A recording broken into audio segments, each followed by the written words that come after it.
Disposición y ornato de las iglesias para la celebración eucarística. Objetivo y motivación.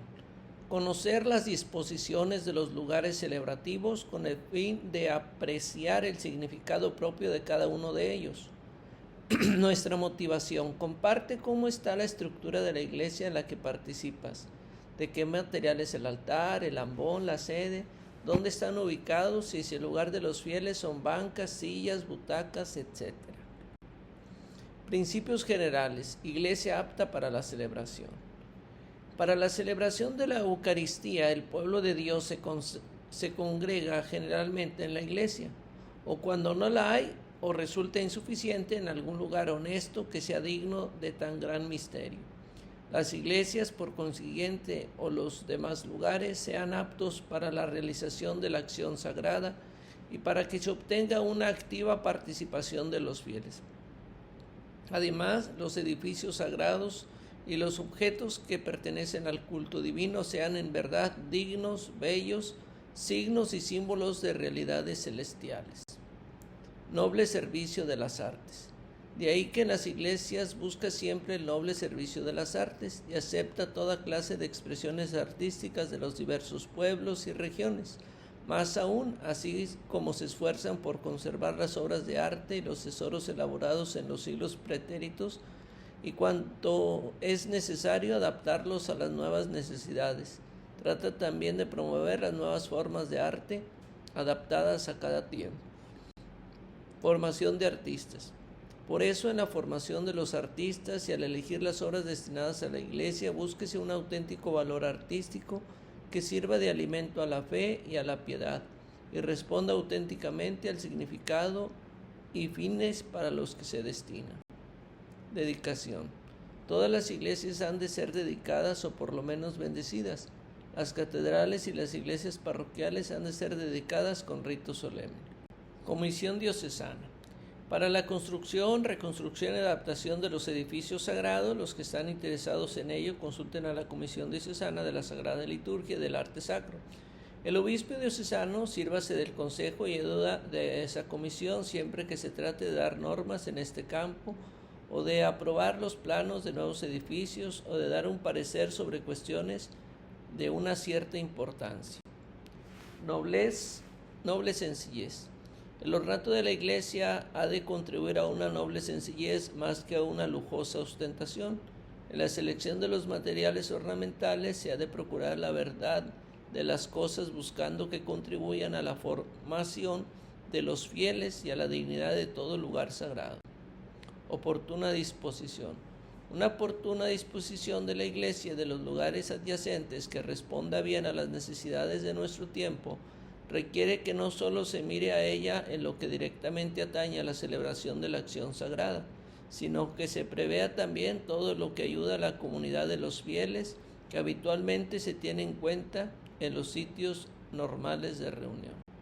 Pueblo de Dios. El pueblo de Dios que se congrega en la misa tiene en sí una coherente y jerárquica ordenación que se expresa en la diversidad de ministerios y de acción en las diversas partes de la celebración. Por consiguiente, la disposición general del edificio sagrado conviene que se haga como una imagen de la asamblea reunida que facilite un proporcionado orden de todas sus partes y que favorezca la perfecta ejecución de cada uno de sus ministerios. El coro. Los fieles y el coro ocuparán por consiguiente el lugar que pueda hacer más fácil su activa participación. Lugar de los ministros. El presbítero celebrante, el diácono y los demás ministros ocupan un lugar en el presbiterio. Asimismo, se prepararán las sillas de los concelebrantes, pero si su número es muy grande, las sillas se prepararán en otra parte de la iglesia, pero cerca del altar. Unidad íntima y coherente. Todo esto, aun y cuando por una parte debe expresar la disposición jerárquica y la diversidad de los ministerios, debe también por otra constituir una unidad íntima y coherente, a través de la cual se vea con claridad la unidad en todo el pueblo santo, la naturaleza y belleza del lugar y de todos los utensilios sagrados, sean capaces de fomentar la piedad y manifestar la santidad de los misterios que se celebran. Disposición del pueblo para la celebración eucarística, el presbiterio. El presbiterio es el lugar donde está el altar. Se proclama la palabra de Dios y donde el presbítero, el diácono y los demás ministros desempeñan su oficio. El presbiterio debe quedar diferenciado respecto a la nave de la iglesia, bien por su cierta elevación, bien por su estructura y ornato peculiar, sea de tal la capacidad que él pueda cómodamente desarrollarse y ser vista la celebración de la Eucaristía. Altar. El altar en el que se hace presente el sacrificio de la cruz bajo los signos sacramentales es además la mesa del Señor, en la cual el pueblo de Dios es llamado a participar cuando es convocado para la misa, y es también el centro de la acción de gracias que se realiza por la Eucaristía. Mesa idónea. La celebración de la Eucaristía en el lugar sagrado debe realizarse sobre un altar. Fuera del lugar sagrado puede también celebrarse sobre una mesa idónea, usándose siempre el mantel, el corporal, la cruz y los candeleros. Conviene que en toda iglesia haya un altar fijo, y más clara y permanentemente, que significa Jesucristo, la piedra viva. En los demás lugares dedicados a las sagradas celebraciones, el altar puede ser móvil. Un altar se llama fijo cuando está constituido sobre el pavimento, de manera que no se pueda mover. Móvil si se puede trasladar. Fijo y dedicado. Constrúyase el altar separado de la pared, de modo que se le pueda rodear fácilmente y la celebración se pueda hacer de cara al pueblo, lo cual conviene que se haga siempre que sea posible. El altar ocupa el lugar en el que de verdad sea el centro hacia el que espontáneamente converja la atención de toda la asamblea de los fieles. El altar ordinariamente será fijo y dedicado. Altar móvil, bendecido. El altar, ya sea fijo o móvil, debe dedicarse según el rito descrito en el Pontifical Romano, pero el altar móvil puede ser bendecido solamente.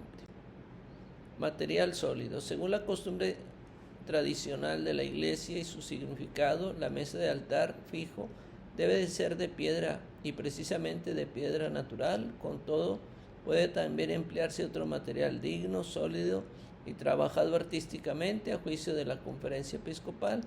Los sostenes o el basamento de la mesa puede ser de cualquier material, con tal que sea digna y sólida. El altar móvil puede construirse con cualquier clase de materiales nobles y sólidos, convenientes al uso litúrgico, según las diversas tradiciones y costumbres de los pueblos. Reliquias. Es oportuno conservar el uso de poner bajo el altar que se va a dedicar reliquias de santos, aunque no sean mártires. Cuídese con todo de que conste con certeza de la autenticidad de tales reliquias. Único altar. Al construir las nuevas iglesias conviene que se erija un único altar, que significa en la asamblea de los fieles al único Cristo y la única Eucaristía de la iglesia. En las iglesias ya construidas, donde el altar antiguo esté situado de manera que hace difícil la participación del pueblo y no puede trasladarse sin el menoscabo del valor artístico, se deberá construir otro altar fijo, artísticamente confeccionado y que se ha de dedicar debidamente, y solo sobre éste se realizarán las celebraciones sagradas. Para no distraer la atención de los fieles del nuevo altar, no se adorne el altar antiguo de manera especial. Mantel blanco. Por reverencia a la celebración del memorial del Señor y al banquete en que se distribuye el cuerpo y la sangre del Señor, póngase sobre el altar donde se celebra por lo menos un mantel de color blanco, que en forma, medida y ornamentación armonice bien con la estructura del mismo altar. Empleos de las flores. En la ornamentación del altar se deberá guardar moderación. En el tiempo de Adviento adórnese el altar con flores con la moderación conveniente al carácter de este tiempo, sin que se anticipe la plena alegría de la natividad del Señor. En el tiempo de Cuaresma se prohíbe adornar el altar con flores. Se exceptúa el domingo Leatrete de Cuaresma, el cuarto de Cuaresma, las solemnidades y las fiestas. El empleo de las flores como adorno para el altar ha de ser siempre moderado y se colocarán más que sobre la mesa del altar en torno a él. De las cosas sobre el altar. Sobre la mesa del altar se puede colocar solamente aquello que se requiere para la celebración de la misa, es decir, el evangeliario.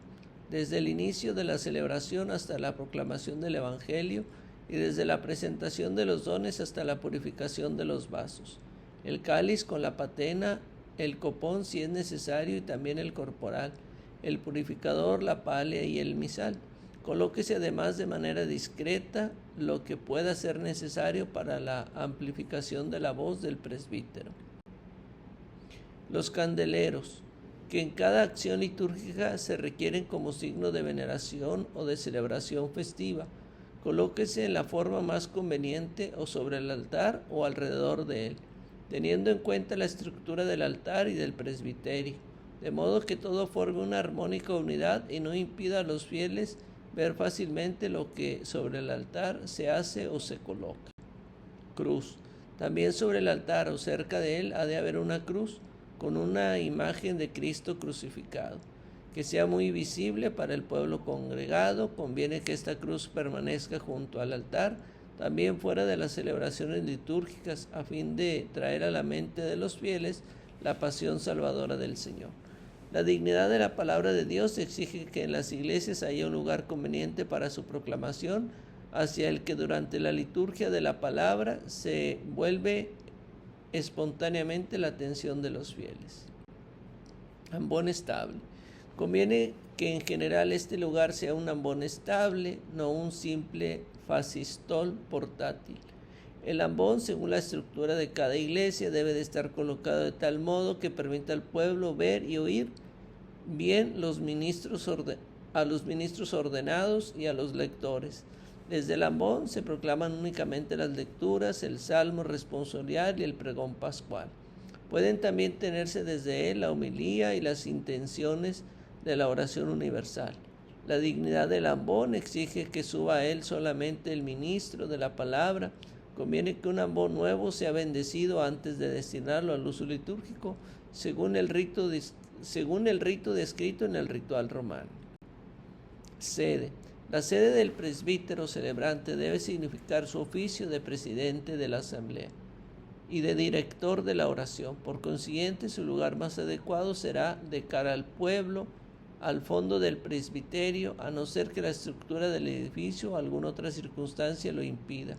Por ejemplo, si a causa de la excesiva distancia resulta difícil la comunicación entre el presbítero y la asamblea congregada, o si el sagrario se encuentra en medio detrás del altar, evítese toda apariencia de trono. Conviene que la sede se bendiga antes de destinarla al uso litúrgico, según el rito descrito, lugar presbiterio y con celebrantes. El presbiterio, colóquese también los asientos para los presbíteros con celebrantes y para los presbíteros que revestidos con la vestidura coral están presentes en la celebración sin concelebrar. El asiento del diácono se deberá colocar cerca de la sede del celebrante.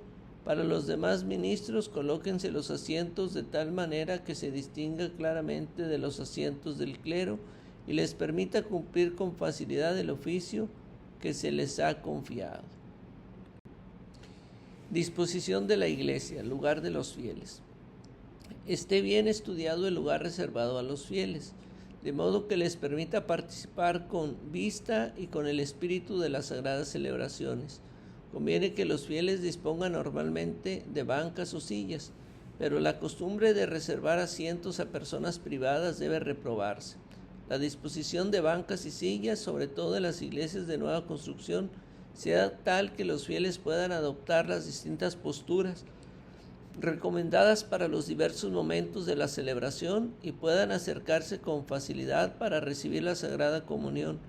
Procúrese que los fieles no solo puedan ver al presbítero, al diácono y a los lectores, sino que, valiéndose de los modernos instrumentos técnicos, dispongan de una perfecta audición. Lugar de los cantores. Los cantores, según la disposición de cada iglesia, se coloca donde más claramente aparezca su índole propia, a saber que constituye una parte de la comunidad de los fieles, y que en ella tiene un oficio particular donde al mismo tiempo sea más fácil el desempeño de su ministerio litúrgico, donde cómodamente le sea posible la plena participación sacramental en la misa. Órgano e instrumentos. El órgano y los demás instrumentos musicales legítimamente aprobados están en un lugar apropiado, es decir, donde puedan ayudar a cantores y al pueblo, y donde cuando intervienen solos puedan ser bien oídos por todos. Conviene que se bendiga el órgano antes de destinarlo al uso litúrgico según el rito descrito en el ritual romano. En el tiempo de Adviento, el órgano y otros instrumentos musicales se deben emplear con la moderación conveniente al carácter de este tiempo, sin que se anticipe la plena alegría de la Navidad del Señor.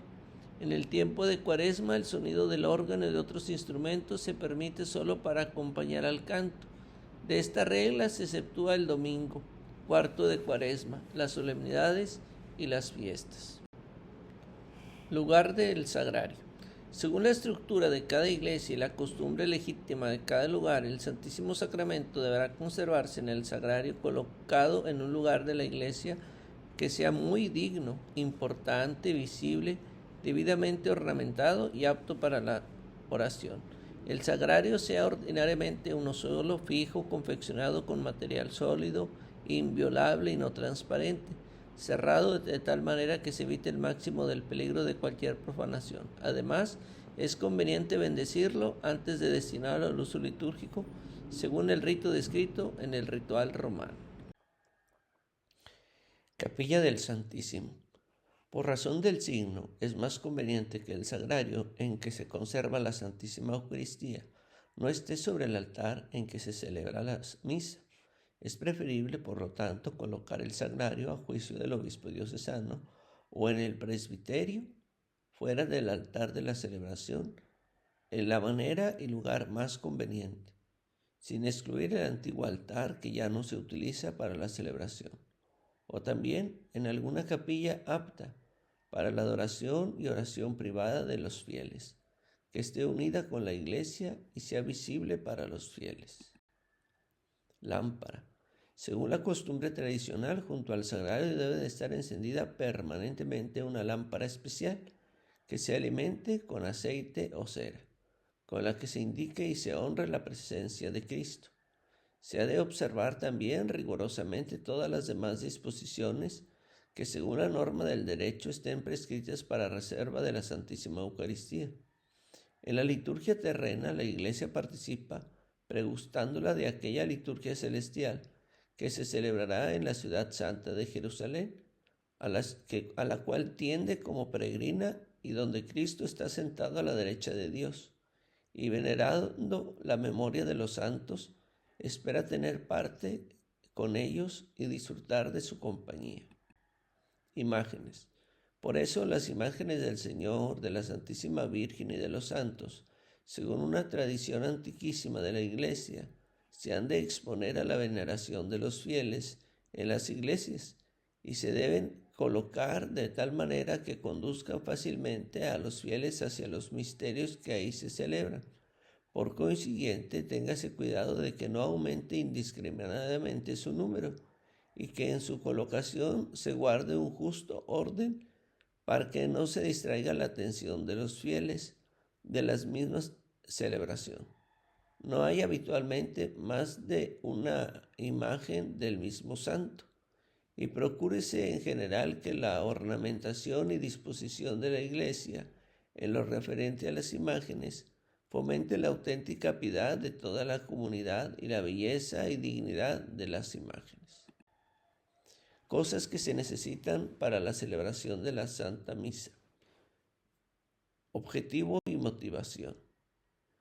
Identificar las cosas necesarias para la celebración eucarística con el fin de cuidar la belleza, el decoro y dignidad de cada una de ellas. Motivación. Menciona el nombre de algunas cosas que el presbítero utiliza para la celebración eucarística. Pan y vino para la celebración de la Eucaristía. La Iglesia, siguiendo el ejemplo de Cristo, ha usado siempre para celebrar el banquete del Señor pan y vino con agua. Pan. El pan para la celebración de la Eucaristía debe de ser exclusivamente de trigo, confeccionado recientemente y según la antigua tradición de la Iglesia latina, ácimo. Aparezca como alimento. La naturaleza misma del signo exige que la materia de la celebración eucarística aparezca verdaderamente como alimento. Conviene pues que el pan eucarístico, aunque sea ácimo y elaborado de la forma tradicional, se haga de tal forma que el presbítero, en la misa celebrada con el pueblo, pueda realmente partirlo en partes diversas y distribuirlas al menos a algunos fieles. No se excluyen de ninguna manera las hostias pequeñas, cuando así lo exija el número de los que van a recibir la Sagrada Comunión y otras razones pastorales. Pero el gesto de la fracción del pan, en el que servirán en los tiempos apostólicos para denominar de una manera sencilla la Eucaristía, manifestará mejor la fuerza y la importancia del signo de la unidad de todos en un solo pan y de la caridad por el hecho de que un solo pan se distribuye entre los hermanos. Vino. El vino para la celebración eucarística debe de ser del fruto de la vid, es decir, vino natural y genuino, no mezclado con sustancias extrañas. Perfecto estado. Póngase sumo cuidado en que el pan y el vino destinados a la Eucaristía se conserven en perfecto estado, es decir, que el vino no sea vinagre y que el pan ni se corrompa ni se endurezca tanto como para que sea difícil luego de partirlo. Incidente con el vino. Si después de la consagración o el momento de comulgar el presbítero cae en la cuenta de que no se había puesto vino en el cáliz, sino agua, dejando éste en un vaso, pondrá de nuevo vino y agua en el cáliz, y lo consagrará diciendo la parte de la consagración que corresponde a la consagración del cáliz, sin que deba repetir la consagración del pan. Utensilios sagrados en general, estilo artístico. Como para la edificación de las iglesias, así también para todo su mobiliario y ajuar, la iglesia acepta el estilo artístico de cada región y admite todas las adaptaciones que haya con el modo de ser y tradiciones de cada pueblo, con tal de que todo responda de una manera adecuada al uso sagrado para el que se destina.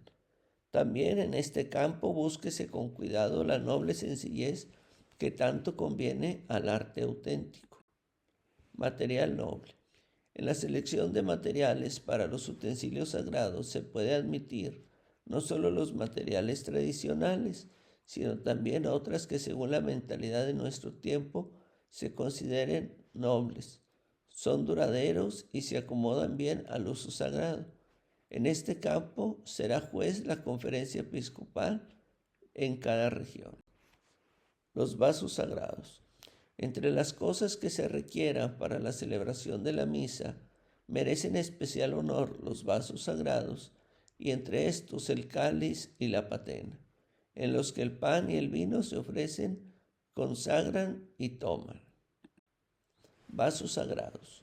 Los vasos sagrados deben confeccionarse con tal metal noble si están hechos de materiales que puedan oxidarse o de materiales menos nobles que el oro. Generalmente deben llevar la parte interior dorada. Material sólido y noble. A juicio de las conferencias episcopales y con el reconocimiento de la sede apostólica, los vasos sagrados pueden confeccionarse también de otros materiales sólidos, que se consideren nobles según la valoración común de cada región. Por ejemplo, de ébano o de otras maderas más duras, con tal de que sean adecuadas para el uso sagrado. En este caso se debe preferir siempre los materiales que no se rompan fácilmente ni se corrompan. Esto vale para todos los vasos destinados a contener hostias como la patena, el copón, la píxide, la custodia u ostensorio y otros semejantes. El cáliz. Los cálices y demás vasos que se destinan para contener la sangre del Señor tengan la copa de un material que no absorba líquidos. El pie, en cambio, puede hacerse de otros materiales sólidos y dignos. Patena. Para consagrar las hostias, puede utilizar convenientemente una patena grande, en donde se coloque el pan tanto para el presbítero y el diácono como para otros ministros y fieles. Adecuado para el uso litúrgico. Para lo que toca a la forma de los vasos sagrados, corresponde al artista confeccionarlos según el modelo que mejor corresponda a las costumbres de cada región, con tal de que cada vaso sea adecuado para el uso litúrgico, que se destina y se distinga claramente de los vasos destinados al uso cotidiano. Bendición. Respecto a la bendición de los vasos sagrados, obsérvese los ritos prescritos en los libros litúrgicos. Sacro. Consérvese la costumbre de construir en la sacristía un sacro, en el cual se vierta agua con la que se lavan los vasos sagrados y los lienzos. Esto lo podemos encontrar en el numeral 280. Las vestiduras litúrgicas, vestiduras y ministerio. En las iglesias, que es el cuerpo de Cristo, no todos los miembros desempeñan un mismo oficio. Esta diversidad de funciones se manifiesta exteriormente en la celebración de la Eucaristía por la diversidad de las vestiduras, que por consiguiente deben constituir un distintivo propio del oficio que desempeña cada ministro. Por otro lado, estas vestiduras deben contribuir al decoro de la misma acción sagrada. Las vestiduras utilizadas por los presbíteros y diáconos, como también en las de los ministros laicos, deben bendecirse oportunamente antes de que sean destinadas al uso litúrgico según el rito descrito en el ritual romano. El alba. La vestidura litúrgica común para todos los ministros ordenados e instituidos de cualquier grado es el alba, que debe ceñirse por la cintura con un cíngulo, a no ser que se esté hecha de tal manera que pueda ajustarse al cuerpo sin necesidad de cíngulo. Antes de ponerse el alba, si ésta no cubre perfectamente el vestido ordinario alrededor del cuello, póngase un amito. El alba no puede cambiarse por un sobrepelliz, ni siquiera puesto sobre la sotana. Cuando se ha de vestir encima la casulla o la dalmática, o cuando según las normas se debe utilizar solo la estola, sin casulla o dalmática. Casulla, la vestidura propia del presbítero o celebrante en la misa y en otras acciones sagradas que directamente se relacionan con ella, es la casulla, a no ser que se diga lo contrario, lo cual debe ir puesta sobre el alba y la estola. Dalmática. La vestidura propia del diácono es la dalmática, que se pone sobre el alba y la estola.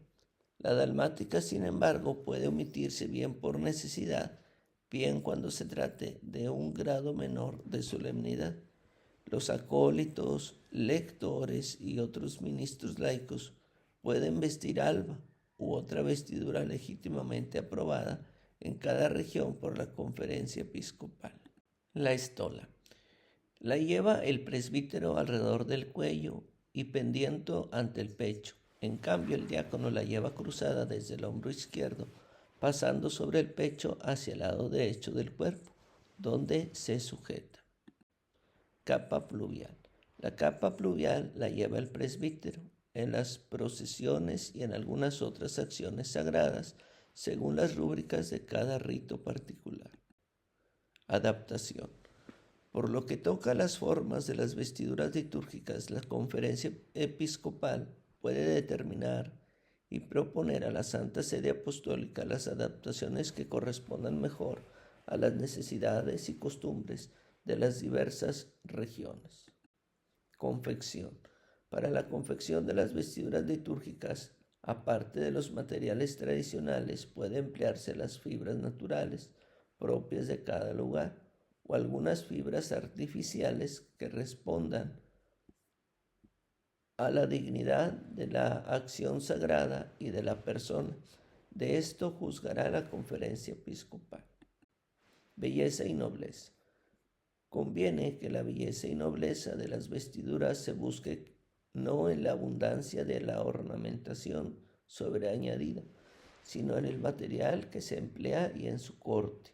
La ornamentación lleve figuras, imágenes o símbolos que indiquen el uso sagrado, suprimiendo todo lo que ese uso sagrado no corresponde. Colores.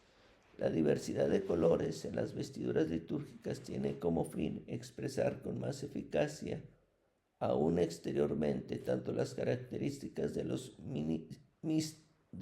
misterios de la fe que se celebran, con el sentido progresivo de la vida cristiana a lo largo del año litúrgico.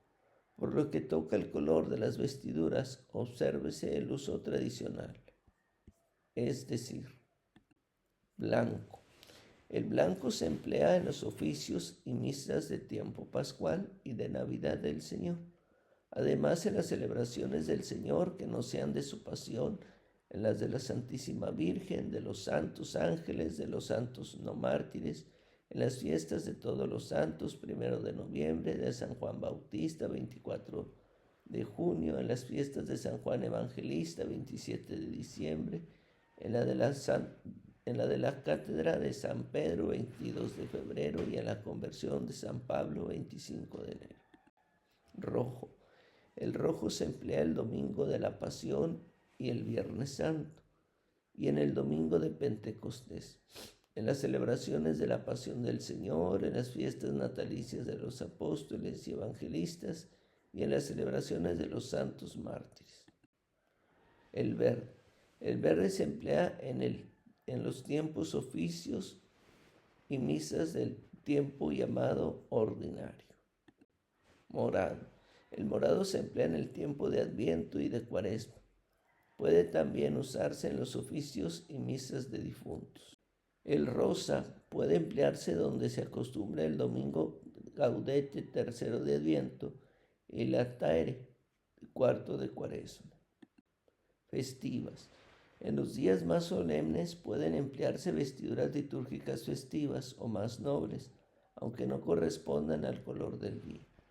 Las conferencias episcopales pueden, con todo, dar indicaciones sobre los colores litúrgicos y proponer a la sede apostólica las adaptaciones que correspondan mejor a las necesidades y modos de ser de los pueblos.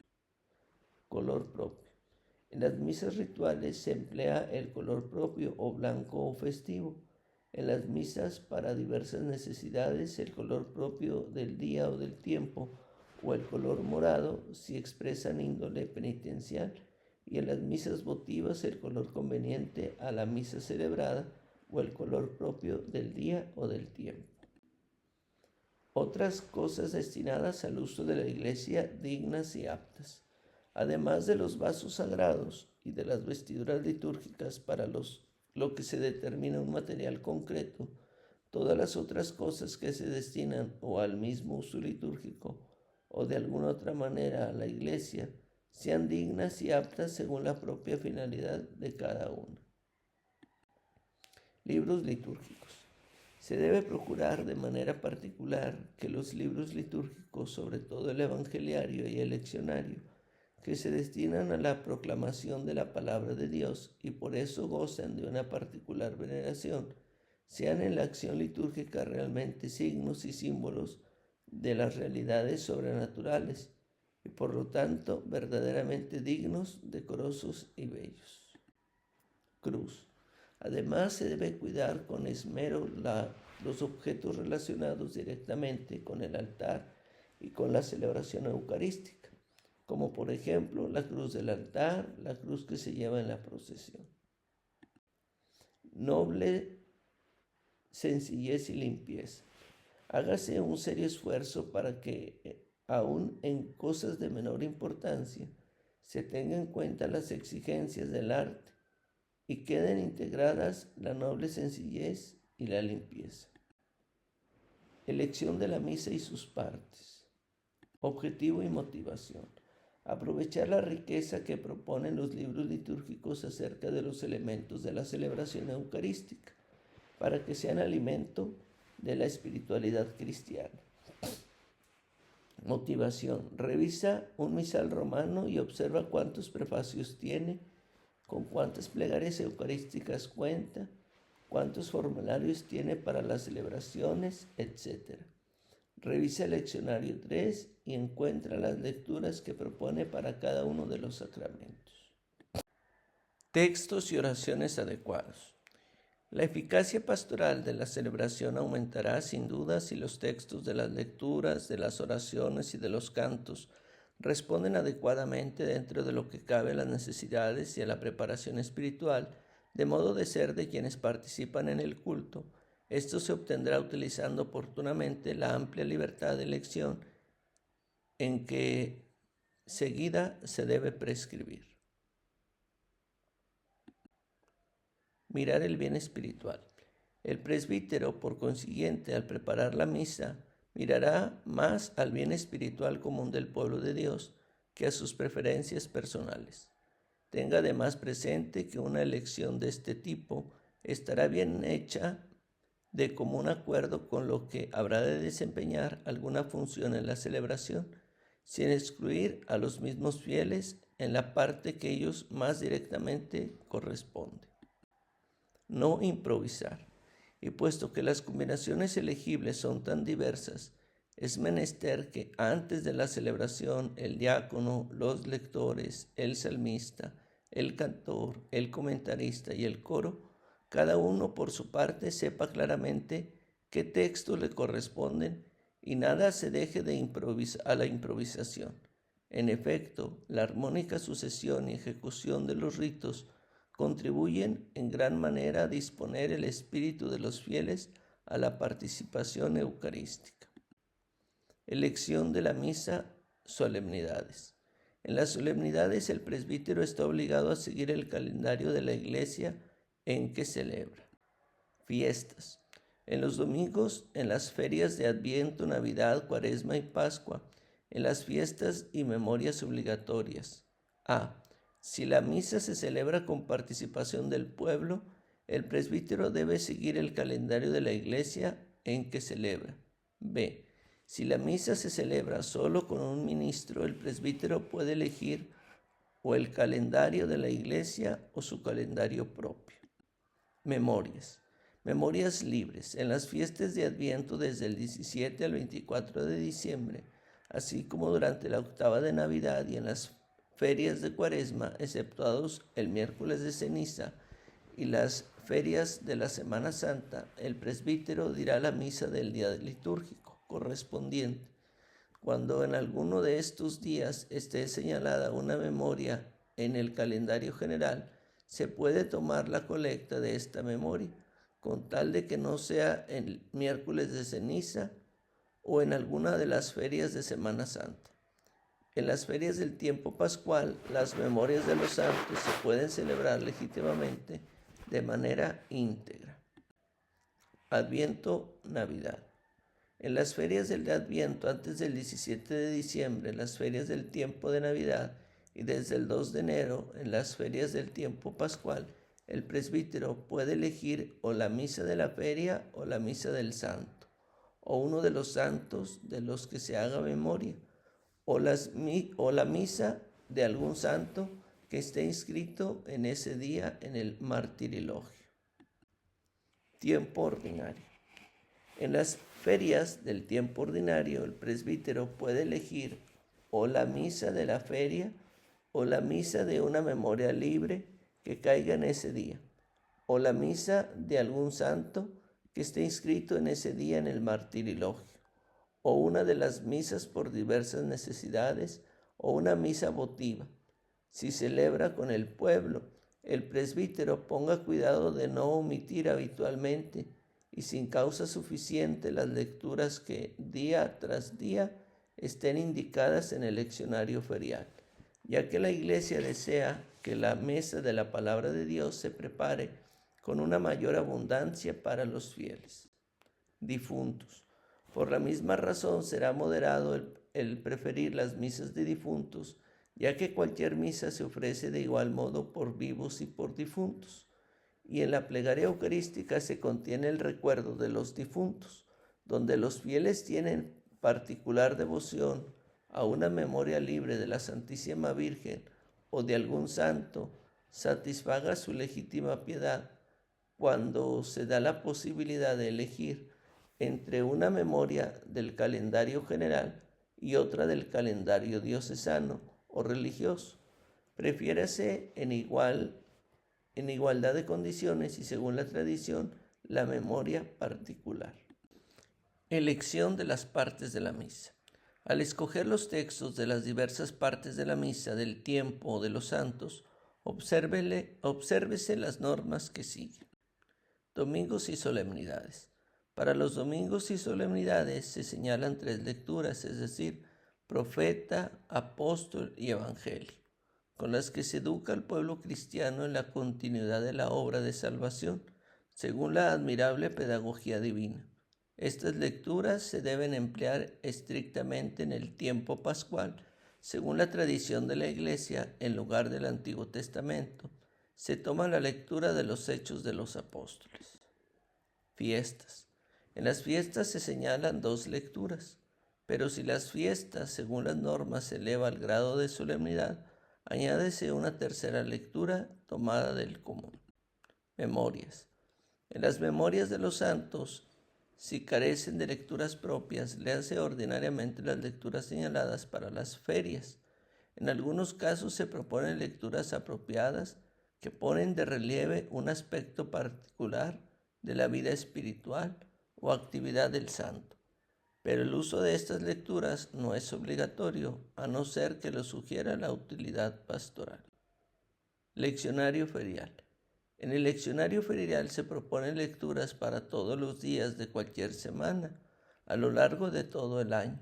Por consiguiente, se tomarán perfectamente esas lecturas en los mismos días para los que están señalados, a no ser que coincidan con una solemnidad o fiesta o memoria que tenga lecturas propias del Nuevo Testamento, en las que se hace mención del santo celebrado. Sin embargo, si alguna vez la lectura continua se interrumpe dentro de la semana por alguna solemnidad o fiesta o alguna celebración particular, le está permitido al presbítero, teniendo a la vista el orden entero de toda la semana, o juntar con otras lecturas las que se omitieron, o determinar cuáles textos habrá que darles preferencia.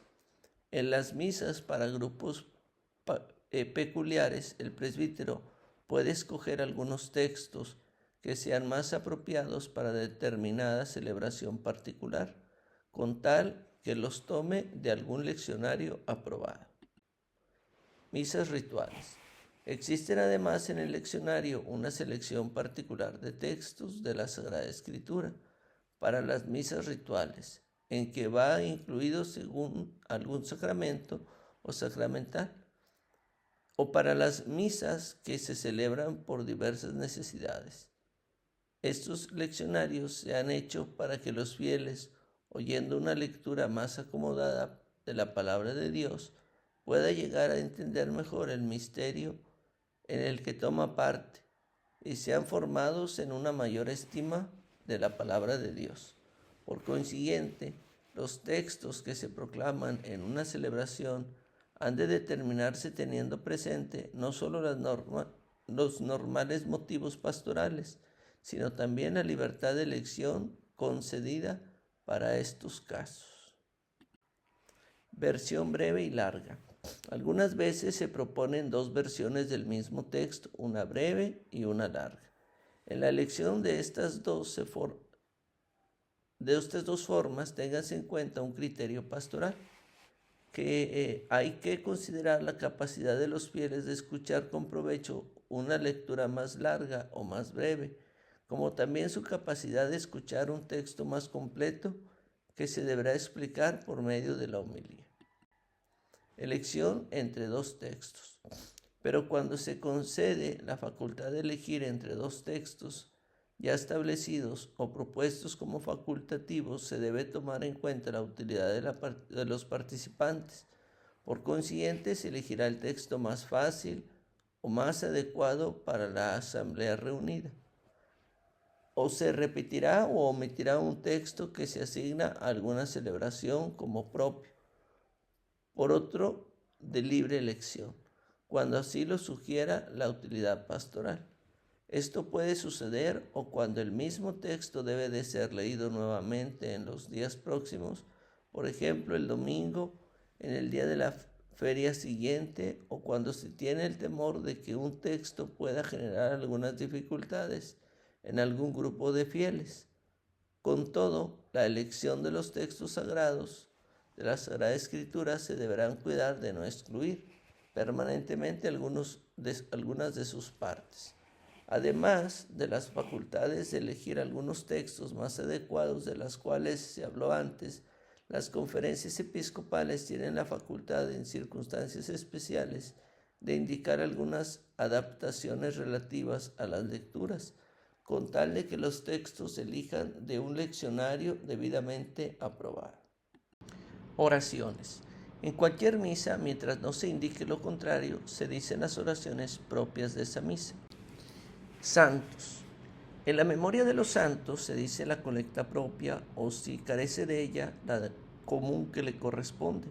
En cambio, las oraciones sobre las ofrendas y las oraciones después de la comunión, si no existe una fórmula propia, se puede tomar o del común o de la feria del tiempo correspondiente. Ferias, tiempo ordinario. En los días feriales del tiempo ordinario, además de las oraciones del domingo precedente, se puede tomarlas de cualquier otro domingo del tiempo ordinario o de alguna de las misas para diversas necesidades que se encuentran en el misal. Siempre está permitido tomar de estas misas únicamente la oración colecta. De este modo se prevé una mayor abundancia de textos, con los que las oraciones de los fieles se nutren más abundantemente.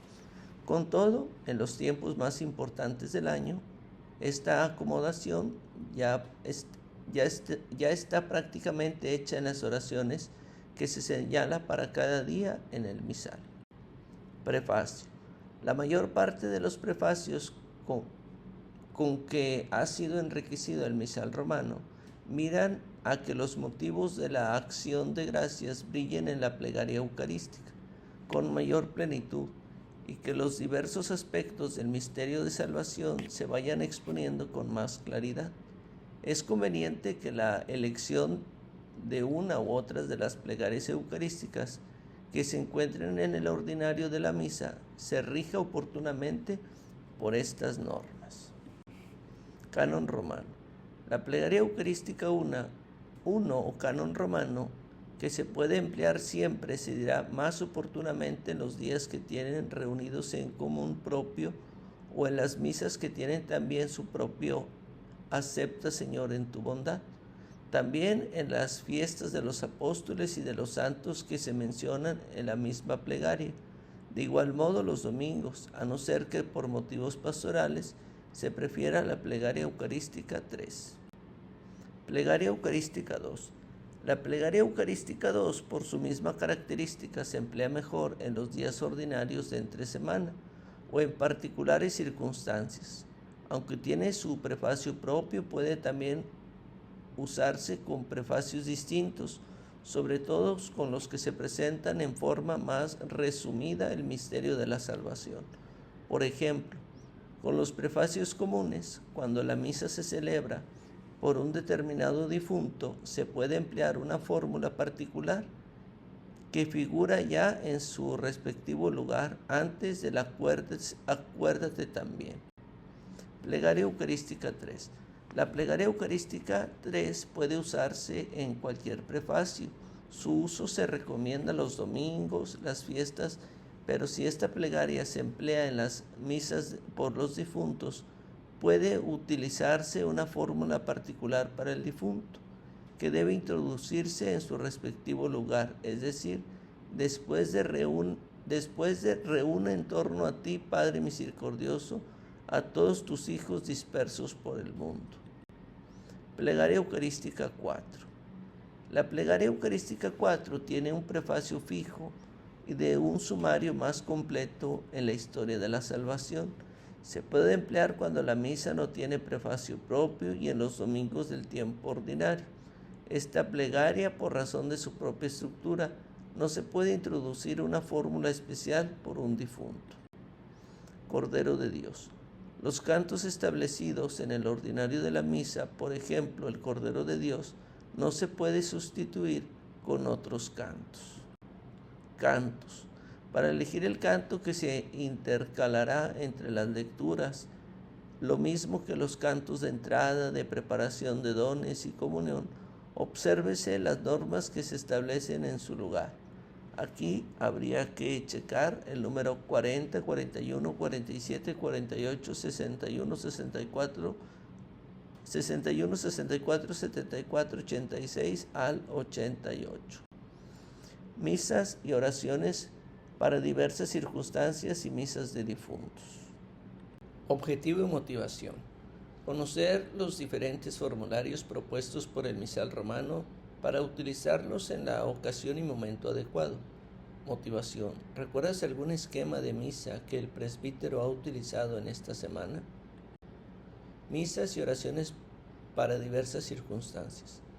Puesto que la liturgia de los sacramentos y sacramentales hace que los fieles bien dispuestos casi todos los acontecimientos de la vida sean santificados por la gracia divina que emanan del misterio pascual, y puesto que la Eucaristía es el sacramento de los sacramentos, el misal proporciona modelos de misas y oraciones que pueden emplearse en las diversas ocasiones de la vida cristiana, por las necesidades de todo el mundo o de la Iglesia universal o local. Usen con moderación. Teniendo en cuenta la amplia facultad de elegir lecturas y oraciones, conviene que las misas, por diversas circunstancias, se usen más bien con moderación, es decir, cuando las circunstancias lo pidan. Lecturas y cantos. En todas las misas, para diversas circunstancias, si no se dicen expresamente nada en contrario, se pueden usar las lecturas feriales y los cantos que se proponen entre ellas, si concuerdan con la misma celebración. Misas rituales. Entre tales misas se encuentran las misas rituales por diversas necesidades en diversas circunstancias y las votivas. Las misas rituales están relacionadas con la celebración de algunos sacramentos o sacramentales. Se prohíben los domingos de Adviento, Cuaresma y Pascua, en las solemnidades de los días de la octava de Pascua, en la conmemoración de todos los fieles difuntos, en el miércoles de ceniza y en las ferias de Semana Santa. Guárdese además las normas establecidas en los rituales o en las mismas misas. Diversas necesidades. Las misas, por diversas necesidades o diversas circunstancias, se escogen en ciertas situaciones que se dan bien ocasionalmente, bien en tiempos determinados. De entre ellas, la autoridad competente puede escoger las diversas súplicas que a lo largo del año puede establecer la conferencia episcopal. Permiso del obispo. Si se presenta alguna grave necesidad u utilidad pastoral, puede celebrarse por ella una misa de acuerdo con las circunstancias, por encargo o con permiso del obispo diocesano, y eso cualquier día, exceptuando la solemnidad de los domingos de Adviento, Cuaresma y Pascua. Los días de la octava de Pascua, la conmemoración de todos los fieles difuntos, el miércoles de ceniza y las ferias de Semana Santa. Votivas. Las misas votivas de los misterios del Señor en honor a la Santísima Virgen María o de los ángeles o de algún santo de todos los santos se puede celebrar para fomentar la piedad de los fieles en las ferias del tiempo ordinario, aun cuando ocurra una memoria opcional, pero no se puede celebrar como votivas las misas que se refieren a los misterios de la vida del Señor y de la Santísima Virgen María, exceptuando las misas de la Inmaculada Concepción, porque su celebración está en armonía con el curso del año litúrgico. ¿Cuándo no pueden celebrarse? Los días en que ocurre una memoria obligatoria o una feria de Adviento hasta el 16 de diciembre inclusive, o del tiempo de Navidad desde el 2 de enero, o del tiempo pascual fuera de la octava de Pascua, son días en los que por ley general se prohíbe las misas por diversas necesidades, en diversas circunstancias y las votivas. Sin embargo, si una verdadera necesidad o utilidad pastoral los pidiese, puede decirse en la celebración con la participación del pueblo la misa que mejor responda a esa necesidad o utilidad pastoral, al juicio del rector de la iglesia o del mismo presbítero celebrante. El tiempo ordinario. En las ferias del tiempo ordinario, en el que cae en alguna memoria opcional o se hace el oficio de la feria, puede decirse cualquier misa o emplearse cualquier oración para diversas circunstancias, excepto, sin embargo, las misas rituales. María en sábado. De manera especial se recomienda la memoria de Santa María en sábado, ya que a la Madre del Redentor se le otorga la veneración en la liturgia de la Iglesia en primer lugar, antes que a todos los santos. Misas de difuntos. El sacrificio eucarístico de la Pascua de Cristo lo ofrece la Iglesia por los difuntos, a fin de que por la comunión entre todos los miembros de Cristo, lo que a uno consigue ayuda espiritual, a otros lleve al consuelo de la esperanza. Exequial. Entre las misas de difuntos, la más importante es la misa exequial, que se puede celebrar todos los días excepto las solemnidades de precepto, el Jueves Santo, el Tríodo Pascual y los domingos de Adviento, Cuaresma y Pascua, observando además todas las prescripciones según las normas del derecho. Misa de difuntos. La misa de difuntos, que se dice después de recibida la noticia de la muerte o con ocasión de la sepultura definitiva o en primer aniversario, puede celebrarse aún dentro de la octava de Navidad y en los días en que ocurre una memoria obligatoria o cualquier feria, que no sea la del miércoles de ceniza o una de la Semana Santa. Misas cotidianas. Las otras misas de difuntos o misas cotidianas pueden celebrarse en las ferias del tiempo ordinario en que cae alguna memoria libre o se hace el oficio de la feria con tal que verdaderamente se aplique por los difuntos. Homilía. En las misas exequiales téngase regularmente una breve homilía, excluyendo todo género de elogio fúnebre, es decir, hablar de que la persona tuvo muchas virtudes. Participación. Exhórtese a los fieles, sobre todo a los familiares del difunto, a que participen en el sacrificio eucarístico, ofrecido por él, también acercándose a la comunión. Última recomendación. Si la misa exequial está directamente relacionada con el rito de las exequias, una vez dicha la oración después de la comunión, se omite todo el rito de despedida y en su lugar se reza la última recomendación o despedida. Este rito solamente se hace cuando está presente el cadáver. Motivos pastorales. Al seleccionar y ordenar para la misa de difuntos y especialmente para la misa exequial las partes variables, por ejemplo, oraciones, lecturas, oración universal, ténganse en cuenta, como es debido, los motivos pastorales respecto al difunto, a su familia y a los presentes. Atención a las personas. Téngase además especial cuidado los pastores por aquellas personas que con ocasión de los funerales asisten a las celebraciones litúrgicas y oyen el Evangelio. Personas que pueden no ser católicas, que son católicos, que nunca o casi nunca participan en la Eucaristía, o que han perdido la fe. Los presbíteros son ministros del Evangelio de Cristo para todos. Adaptaciones que competen a los obispos y a las conferencias episcopales. Objetivo y motivación. Comprender la reforma del misal romano para gozar de la riqueza en sus adaptaciones y favorecer una participación plena, consciente y activa en la liturgia. Motivación. Comparte alguna experiencia que hayas tenido o hayas presenciado por algún medio electrónico de una celebración en algún cambio, por ejemplo, los ritos iniciales o liturgia de la palabra, signo de la paz, etc. Reforma del misal romano. La reforma del misal romano, que ha tenido lugar en nuestro tiempo conforme a los decretos del Concilio Ecuménico Vaticano II, se ocupó en todo momento de que todos los fieles pudieran tener en la celebración eucarística aquella plena, consciente y activa participación, tal como lo exige la naturaleza misma de la liturgia, y a la cual los mismos fieles, de acuerdo con su condición, tienen derecho y obligación, para que la celebración responda más plenamente a las normas y al espíritu de la Sagrada Liturgia. Se proponen en la presente instrucción general y en el ordinario de la misa algunas ulteriores adaptaciones que se confían a juicio del obispo diocesano a las conferencias episcopales. Obispo modera la vida litúrgica.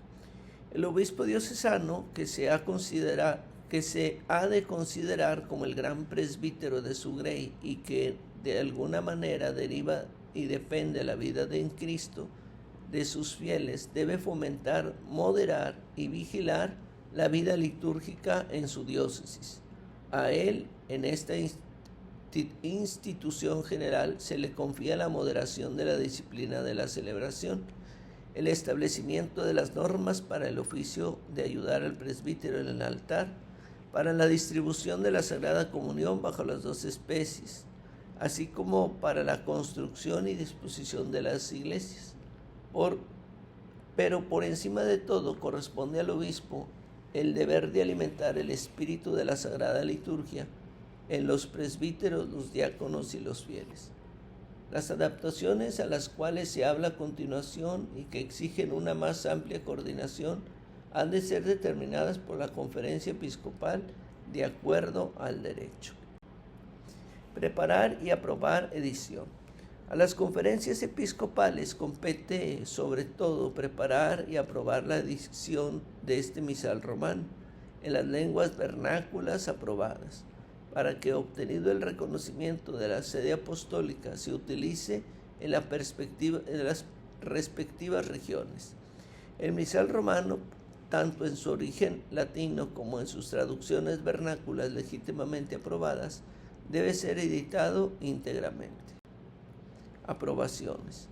Compete a las conferencias episcopales determinar las siguientes adaptaciones indicadas en la instrucción general y en el ordinario de la misa. Y una vez obtenido el reconocimiento de la sede apostólica introducidas en el mismo misal, los gestos y posturas de los fieles, los gestos de veneración al altar y el evangeliario, los textos de los cantos de entrada, de la presentación de los dones, de la comunión, las lecturas que se han de tomar de la Sagrada Escritura en circunstancias particulares, de fomentar el gesto de la paz, el modo de recibir la Sagrada Comunión, la materia del altar, sobre todo los vasos sagrados, como también la materia de la forma y el color de las vestiduras litúrgicas. Directorios. Los directorios o instrucciones pastorales que las conferencias episcopales juzguen útil pueden introducirse previo reconocimiento de la sede apostólica en el misal romano en un lugar oportuno. Traducción de los textos bíblicos. A estas mismas conferencias corresponde ocuparse con particular solicitud de las traducciones de los textos bíblicos que se emplean en la celebración de la misa. En efecto, de la Sagrada Escritura se tomen las lecturas que se proclamen y se expliquen en la homilía, los salmos que se cantan, y de su inspiración y aliento brotan las preces, oraciones y cánticos litúrgicos, de manera que de ellas reciban su significado las acciones y los signos. En las traducciones se debe utilizar el lenguaje que corresponda a la capacidad de los fieles y que sea adecuado para la proclamación pública, conservando sin embargo las características propias de las diversas maneras de expresión empleadas en los libros bíblicos. Traducción de otros textos. Igualmente corresponde a las conferencias episcopales preparar esmeradamente las traducciones de los otros textos para que, respetando la índole de cada lengua, se transmita plena y fielmente el sentido del texto original latino. En la realización de este cometido conviene respetar los diversos géneros literarios que se emplean en la misa, como son las oraciones presidenciales, las antífonas, las aclamaciones, las respuestas, las invocaciones litánicas, etc. Se deberá tener claro que la traducción de los textos no se destina en primer lugar para la meditación, sino más bien para la proclamación o el canto en el momento de la celebración. Se debe utilizar el lenguaje adaptado a los fieles de la región, con tal que sea noble y dotado de calidad literaria, permaneciendo siempre firme la necesidad de algunas catequesis acerca del sentido bíblico y cristiano, y de algunas palabras y expresiones. Es muy conveniente que en aquellas regiones en donde se habla una misma lengua, se pueda tener en la medida de lo posible las mismas traducción de los textos litúrgicos, sobre todo en cuanto a los textos bíblicos y al ordinario de la misa. Melodías apropiadas. Tomando en cuenta el valor eminente que ocupa la celebración, el canto como parte necesaria e integral de la liturgia, corresponde a las conferencias episcopales aprobar melodías apropiadas, sobre todo para los textos del ordinario de la misa, para las respuestas y las aclamaciones del pueblo, como también para los ritos particulares que tienen lugar durante el año litúrgico. Corresponde igualmente a las conferencias episcopales juzgar qué formas musicales, qué melodías y qué instrumentos se puede admitir en el culto divino que correspondan de modo verdaderamente idóneo al uso sagrado o pueda adaptarse a él. Calendario nacional. Conviene que cada diócesis tenga su calendario y su propio de las misas. Por su parte, la conferencia confeccionará el calendario propio de la nación o juntamente con otras conferencias un calendario de ámbito más amplio que deberá ser aprobado por la sede apostólica. El domingo. En la realización de este trabajo se debe respetar y defender absolutamente el domingo como fiesta primordial. Por esta razón no se le debe anteponer otras celebraciones a no ser que sean de máxima importancia. De la misma manera se ha de procurar que el año litúrgico renovado por el Concilio Vaticano II no quede oscurecido por los elementos secundarios. Rogativas y témporas. En la preparación del calendario nacional se debe identificar los días de las rogativas y lo correspondiente a las 4 témporas del año, con las formas y textos que han de utilizarse en su celebración, como también es necesario que se tenga en cuenta otras determinaciones particulares. Conviene que en la edición del misal las celebraciones que son propias de toda la nación o territorio se incluyan en el lugar que le corresponde en el calendario general, y que las celebraciones propias de una región o diócesis se dispongan en un apéndice particular. Inculturación. Finalmente, si la participación de los fieles y su bien espiritual exigieran valoraciones y adaptaciones más profundas, para que la celebración sagrada responda a la índole y a las traducciones de los diversos pueblos, las conferencias episcopales podrán proponerlas a la sede apostólica según la norma del artículo 40 de la Constitución sobre la Sagrada Liturgia e introducirlas con su consentimiento, especialmente en favor de aquellos pueblos que han recibido el anuncio del Evangelio más recientemente. Obsérvese atentamente las normas particulares que han sido establecidas en la instrucción, la liturgia romana y la inculturación. En cuanto a la manera de proceder en esta materia, obsérvese lo siguiente. Ante todo, preséntese previamente a la sede apostólica un proyecto particularizado para que después de haber obtenido la debida facultad se proceda a elaborar cada una de las adaptaciones. Aprobación de la sede apostólica. Una vez aprobadas estas propuestas por la sede apostólica, se efectuarán los experimentos en los lugares y los tiempos establecidos. Si es el caso, terminando el periodo de experimento, la conferencia episcopal determinará la continuación de las adaptaciones y se someterá al juicio de la sede apostólica su formulación definitiva. instrucción al clero y a los fieles. Pero antes de que se ponga en práctica las nuevas adaptaciones, sobre todo las más profundas, se deberá procurar cuidadosamente que ordenada y sabiamente se promueva la debida instrucción del clero y de los fieles, y que se haga uso de las facultades ya previstas, y que se apliquen plenamente las normas pastorales que respondan al espíritu de la celebración. Concordar con la Iglesia Universal. Se han de observar también el principio según el cual cada iglesia particular debe concordar con la Iglesia Universal, no solo en cuanto a la doctrina de la fe y los signos sacramentales, sino también en cuanto a los usos universalmente aceptados por la tradición apostólica y continua. Estos deben de ser observados no solo con el fin de evitar los errores, sino también para transmitir la integridad de la fe, puesto que la lex orandi de la Iglesia responde a la lex crescendi. El rito romano constituye una parte notable y preciosa del tesoro litúrgico y del patrimonio de la Iglesia católica, cuyas riquezas contribuyen al bien de la Iglesia entera, de manera que su pérdida la perjudicaría gravemente.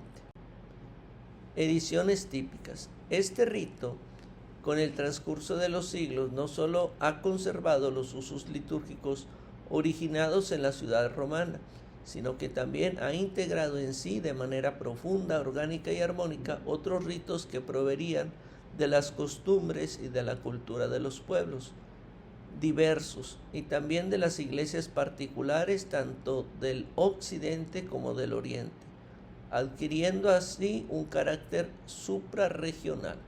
En nuestros días, la identidad y la expresión unitaria de este rito se encuentra en las ediciones típicas de los libros litúrgicos, promulgados por la autoridad del sumo pontífice y en los correspondientes libros litúrgicos aprobados por las conferencias episcopales para su territorio y reconocidos por la sede apostólica. Dar el tiempo necesario. La norma establecida por el Concilio Vaticano II, según la cual no se debe introducir las innovaciones en la reforma litúrgica, a no ser que lo exija la verdadera y real utilidad de la Iglesia, junto con la cautela en procurar que las nuevas formas surjan en cierto modo orgánicamente de las formas ya existentes, se deben aplicar también a la obra de la inculturación del mismo rito romano. Además, la inculturación exige un lapso de tiempo necesario para que la tradición litúrgica no se contamine con procedimientos apresurados e incautos. Por último, el hecho de buscar la inculturación no pretende en absoluto crear nuevas familias rituales, sino salir al encuentro de la exigencia de una determinada cultura, pero de manera que las adaptaciones introducidas tanto en el misal como en los otros libros litúrgicos no resulten perjudiciales a la índole genuina del rito romano. Signo de unidad. De aquí que, en medio de la diversidad de lenguas y de cierta variedad de costumbres, el misal romano debe conservarse en el futuro como un instrumento y signo preclaro de la integridad y unidad del rito romano.